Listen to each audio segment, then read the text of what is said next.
ಕರ್ನಾಟಕದ ಸಾಂಸ್ಕೃತಿಕ ನಾಯಕ ವಿಶ್ವಗುರು ಬಸವಣ್ಣನವರ ಜಯಂತಿಯನ್ನು ಏಪ್ರಿಲ್ 30ರಂದು ಕಲಬುರಗಿ ನಗರದಲ್ಲಿ ಅದ್ದೂರಿಯಾಗಿ ಆಚರಿಸಲು ನಿರ್ಧರಿಸಲಾಗಿದೆ ಎಂದು ಮಾಜಿ ಪರಿಷತ್ ಸದಸ್ಯ ಅಮರನಾಥ್ ಪಾಟೀಲ್ ತಿಳಿಸಿದರು. ಬಸವ ಜಯಂತಿಯ ಅಂಗವಾಗಿ ಹಮ್ಮಿಕೊಳ್ಳಲಾದ ಪತ್ರಿಕಾಗೋಷ್ಠಿಯಲ್ಲಿ ಮಾತನಾಡಿದ ಅವರು, ಸಮಾಜದ ಕನಸು ಕಂಡಿದ್ದು ಬಸವಣ್ಣನವರ ಜಯಂತಿಯ ಎಲ್ಲ ಪಂಗಡಗಳು ಸೇರಿ ರಾಜ್ಯದಲ್ಲಿ ಒಂದು ಮಾದರಿ ಕಾರ್ಯಕ್ರಮವನ್ನಾಗಿ ಮಾಡಲು ನಿರ್ಧರಿಸಲಾಗಿದೆ. ಇದೇ 29ರಂದು ಸಂಜೆ 5ಕ್ಕೆ ನಗರದ ಶ್ರೀ ಶರಣಬಸವೇಶ್ವರ ಜಾತ್ರಾ ಮೈದಾನದಲ್ಲಿ ನಡೆಯಲಿರುವ ಬೃಹತ್ ಬಹಿರಂಗ ಸಭೆಯಲ್ಲಿ ಜಿಲ್ಲೆಯ ಎಲ್ಲಾ ತಾಲೂಕಿನ ಬಸವಾದಿ ಶರಣರ ಸಂಘಟನೆ ಮುಖಂಡರು, ಬಸವ ಅಭಿಮಾನಿಗಳು ಪಾಲ್ಗೊಳ್ಳಲಿದ್ದಾರೆ. ಇದೇ 30ರಂದು ಸಂಜೆ 4ಕ್ಕೆ ನೆಹರುಗಂಜ್ ನಗರೇಶ್ವರ ಶಾಲೆಯಿಂದ ಜಗತ್ ವೃತ್ತದವರೆಗೆ ಬೃಹತ್ ಮೆರವಣಿಗೆ ಬಳಿಕ ಜಯಂತಿಯ ವೇದಿಕೆ ಕಾರ್ಯಕ್ರಮದಲ್ಲಿ ನಡೆಯಲಿದೆ.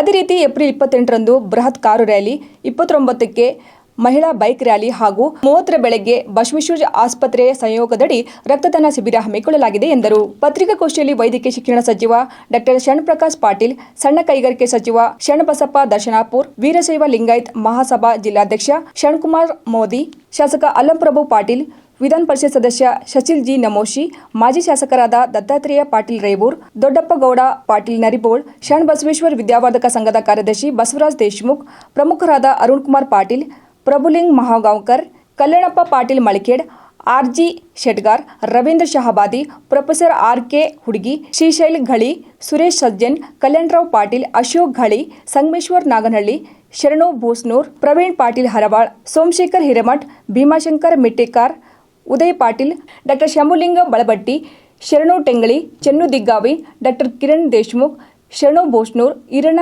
ಗುಳೇದ್ ಇತರರು ಇದ್ದರು. ಸಮಾಜದ ಮುಖಂಡರ ಅಭಿಪ್ರಾಯದೊಂದಿಗೆ ಮತ್ತೆ ವಿವಿಧ ಉಪಪಂಗಡಗಳು ಇವತ್ತು ಯಾವುದೇ ಇದಿಲ್ಲ, ಬಸವಣ್ಣವರು ಸಮಾಜದ ಬಗ್ಗೆ ಪ್ರತಿಪಾದನೆ ಮಾಡುವಂಥವ್ರು.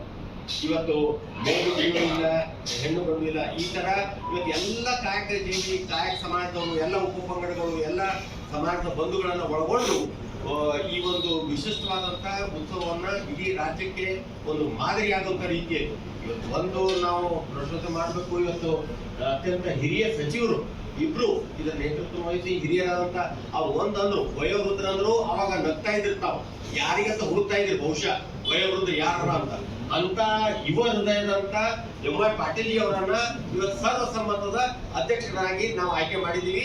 ಆ ತಂಡದಲ್ಲಿ ನಮ್ಮ ಸಮಾಜದ ಅಧ್ಯಕ್ಷರಾದಂತ ಶರಣಕುಮಾರ್ ಮೋದಿ ಅವರಿದ್ದಾರೆ, ಮತ್ತೆ ಶಾಸಕರು, ಮಾಜಿ ಶಾಸಕರು, ನಾವೆಲ್ಲರೂ ಕೂಡಿಕೊಂಡು ಹಗಲಿರುಳು ಇದಕ್ಕೆ ಒಂದು ಯೋಜನಾಬದ್ಧ ರೀತಿಯಲ್ಲಿ ಎಲ್ಲ ವರ್ಗದ ಜನರಿಗೆ ಮತ್ತೆ ಸುಸೂತ್ರವಾಗಿ ನಿನ್ನೆ ಉದಾಹರಣೆಗಾಗಿ ನಗರದ ಸಭೆ ಮಾನ್ಯ ಅಲ್ಲಂಪ್ರಭು ಪಾಟೀಲ್ರು, ಚಂದು ಪಾಟೀಲ್ರು ಮತ್ತೆ ದತ್ತಾತ್ರೇಯ ಪಾಟೀಲ್ ಇವರು ತಗೊಂಡು ಅಂದ್ರೆ ಪ್ರತಿಯೊಂದು ವಾರ್ಡ್ಗೂ ಪ್ರತಿಯೊಂದು ಮನೆಗೂ ಕೂಡ ಬಸವಣ್ಣವರ ತತ್ವ ಸಿದ್ಧಾಂತಗಳು ಮುಟ್ಟಬೇಕನ್ನುವಂತ ನಿಟ್ಟಿನಲ್ಲಿ ಯಾವ ತರ ಹೇಳಿದ್ರು, ಅದೇ ತರ ತಾಲೂಕಾ ಕೂಡ ಇಡೀ ಜಿಲ್ಲೆಯಲ್ಲಿ ಕೂಡ ಇದು ಕೆಲಸ ಕಾರ್ಯಗಳನ್ನ ಸುಸೂತ್ರವಾಗಿ ನಡೆಯುವ ನಿಟ್ಟಿನಲ್ಲಿ ಮಾಡಬೇಕನ್ನುವಂತ ಯೋಜನೆಗಳನ್ನ ನಾವು ಹಾಕೊಂಡಿದ್ದೀವಿ. ಈ ನಿಟ್ಟಿನಲ್ಲಿ ಬಹಳ ಒಂದು ವಿಶಿಷ್ಟವಾದಂತಹ ಯೋಜನೆಗಳನ್ನು ಕೂಡ ಹಾಕೊಂಡು ಅಲ್ಲೆಲ್ಲಿ ಎಲ್ಲಾ ಕಾರ್ಯಕರ್ತರು, ಎಲ್ಲ ಸಮಾಜದ ಮುಖಂಡರನ್ನ ಜೋಡಿಸುವಂತ ಕೆಲಸ ಇವತ್ತು ನಾವು ಮಾಡಿದೀವಿ ಅನ್ನೋ ಮಾತನ್ನು ಕೂಡ ನಾನು ಈ ಸಂದರ್ಭದಲ್ಲಿ ಹೇಳ್ತೀನಿ.